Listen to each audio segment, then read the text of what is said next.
O Senhor esteja convosco. Ele está no meio de nós. Proclamação do Evangelho de Jesus Cristo, segundo Mateus. Glória a vós, Senhor. Naquele tempo, disse Jesus aos seus discípulos: Quando orardes, não useis muitas palavras, como fazem os pagãos. Eles pensam que serão ouvidos por força das muitas palavras. Não sejais como eles, pois vosso Pai sabe do que precisais muito antes que vós o peçais. Vós deveis rezar assim: Pai nosso que estás nos céus, santificado seja o teu nome. Venha o teu reino. Seja feita a tua vontade, assim na terra como nos céus. O pão nosso de cada dia dá-nos hoje. Perdoa as nossas ofensas, assim como nós perdoamos a quem nos tem ofendido.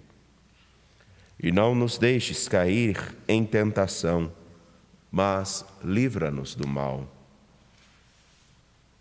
De fato, se vós perdoardes aos homens as faltas que eles cometeram, vosso Pai que está nos céus também vos perdoará. Mas, se vós não perdoardes aos homens, vosso Pai também não perdoará as faltas que vós cometestes. Palavra da salvação. Glória a vós, Senhor. Podem se assentar, por favor. Sejam bem-vindos ao Santuário Basílica Nossa Senhora da Piedade. O senhor não tem uma voz, o senhor tem um tambor aí dentro. Que coisa boa. É o nome do senhor? Senhor Antônio Carlos. Dona Isaura. Marli e José Luiz. Sejam bem-vindos aqui ao pedacinho do céu que é o Santuário Basílica Nossa Senhora da Piedade. É a menor basílica do mundo, mas até onde sei, não me foi provado nada ao contrário, o maior santuário do mundo, com seus 1.200.000 metros quadrados de área preservada e que temos como compromisso preservar. A você que nos acompanha pela TV Horizonte, pela Rádio América, pelo Facebook e pelo nosso canal no YouTube, Uma em Piedade.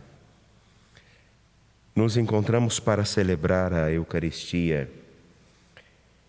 E neste dia da terça-feira da primeira semana da Quaresma, ao ouvirmos Isaías 55, versículos 10 a 11, um texto que nos é muito conhecido, é-nos dado um singular momento para que compreendamos aquilo que Isaías disse desde o seu início, que é necessário que o povo de Deus, e esse povo somos nós, voltemo-nos para o Senhor, não só para o arrependimento dos pecados, não só pelo arrependimento dos pecados,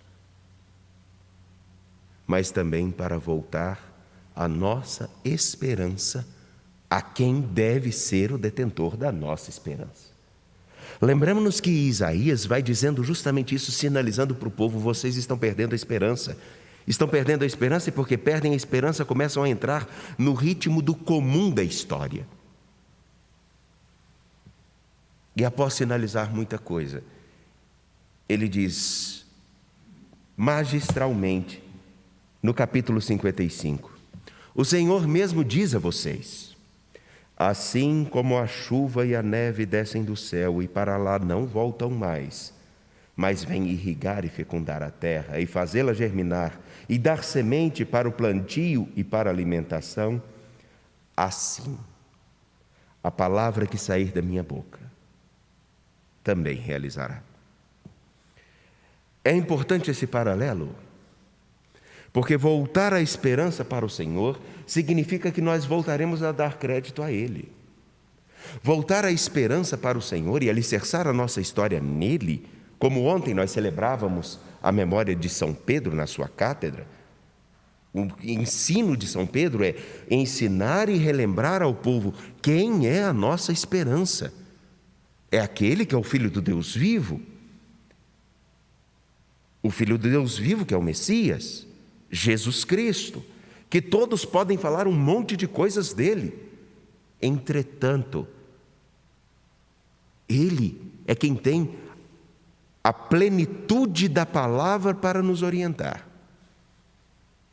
E não como alguém que vem ditatorialmente ou desrespeitosamente entrar na nossa história. Não. Aquele que, por primeiro, espera que nós abramos as portas de nossa vida. Aquele que desde sempre bate à nossa porta. Então é muito diferente nós escutarmos uma pessoa por obrigação do que escutarmos uma pessoa de coração. É muito simples. Quando um filho escuta o pai ou a mãe com o coração, ele entende o que é fundamental. Ele dá atenção àquelas palavras. Ele realmente escuta. Busca entender o que está sendo dito. Quando somente ouve, sem a devida devoção e a devida reverência, ele já sai batendo o pé e nem espera terminar a palavra, aquilo que é dito. A mesma coisa acontece conosco. Quando alguém vem nos ensinar pela palavra como viver diante do tempo presente, é o que nós estamos vendo com tanta facilidade, seja dentro da igreja ou fora. Quando alguém vem nos orientar a partir de palavras concretas, que têm fundamento, a pessoa não quer ouvir, ela é capaz de fazer um estardalhaço e gerar uma confusão tamanha, sem necessidade. Tudo porque quando não se escuta com o coração, não se tem a capacidade da argumentação.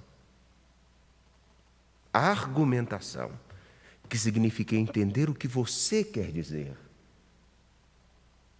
e responder o que é necessário, o que eu entendi e como eu percebo a vida, a realidade, as coisas das quais é falado.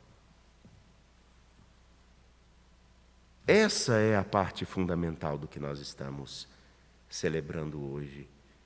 E começamos a celebrar na Quaresma. Não é só simplesmente o arrependimento dos pecados, porque isso só tem fundamento quando nós renovamos e reorientamos a nossa esperança.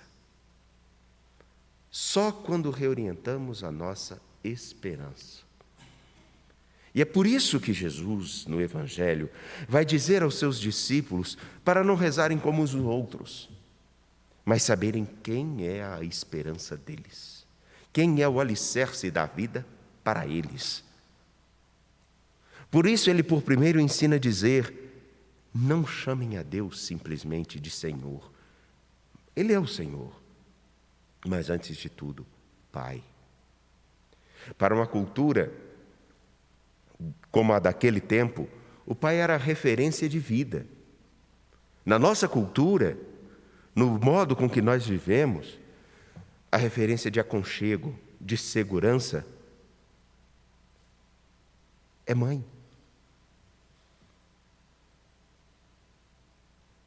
Não sei vocês, mas há determinados momentos em que a gente vira e fala assim, que falta faz a mãe?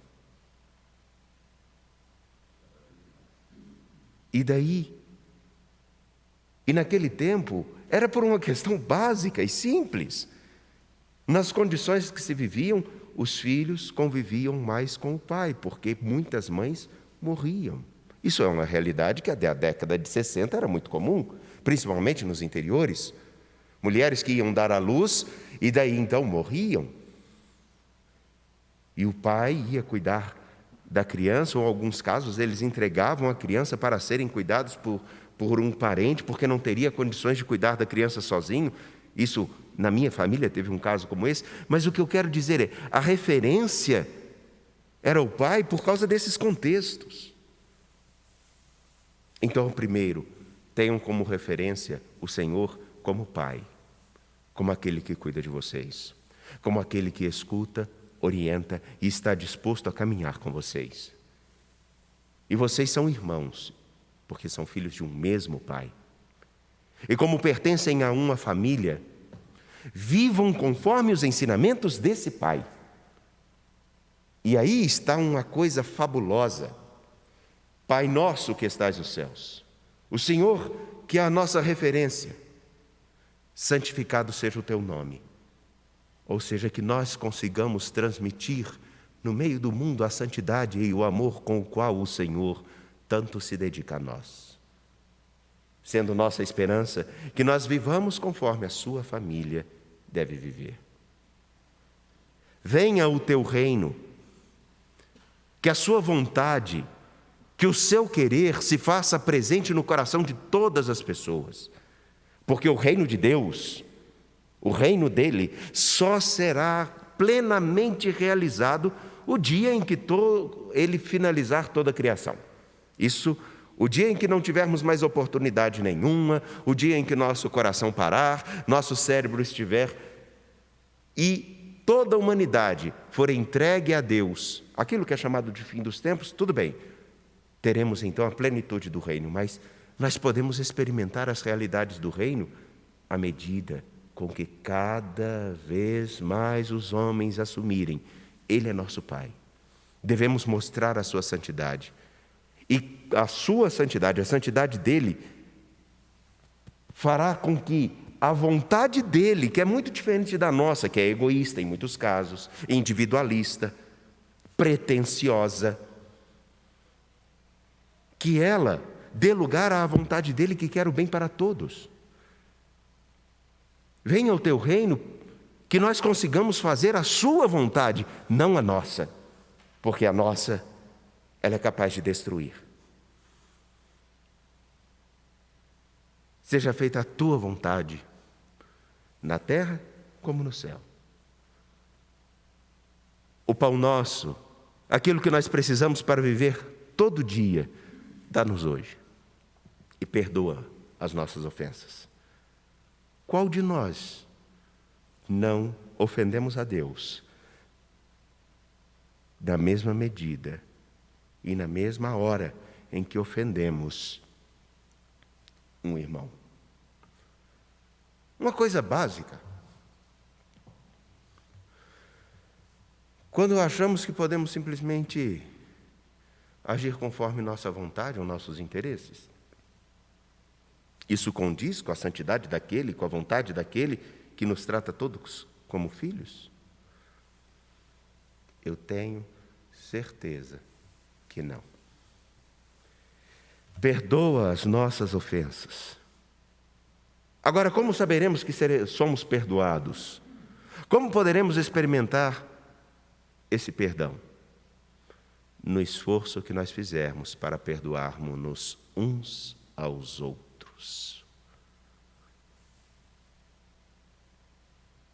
Às vezes, ter razão é pesado demais.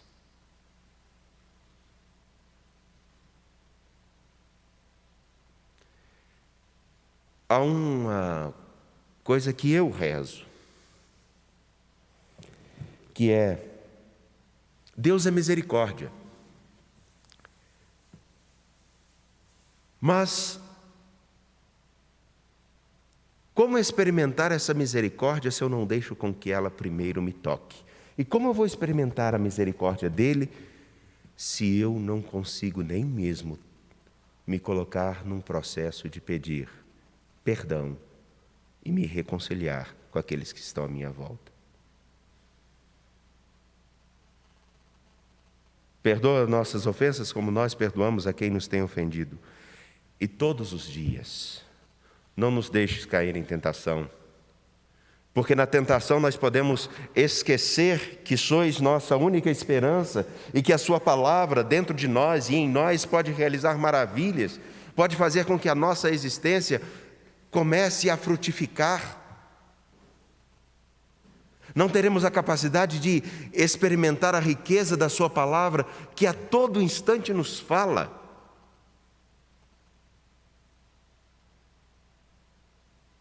Não nos deixes cair na tentação de desviar a nossa esperança e a nossa atenção, mas todos os dias, livra-nos do mal que somos capazes de produzir e que é possível também sofrermos. Enfim, nessa liturgia, mais do que simplesmente se arrepender dos pecados de um modo formal. O que eu chamo de modo formal é aquela pessoa que vai dizer assim: na quaresma eu tenho que me confessar porque é preceito. É um preceito e é verdade, é mandamento da igreja. Mas é muito mais profícuo, muito mais frutífero, muito mais significativo se compreendermos. Deixe-me parar e analisar as vezes em que eu coloquei outras coisas como a base da minha esperança e a minha referência.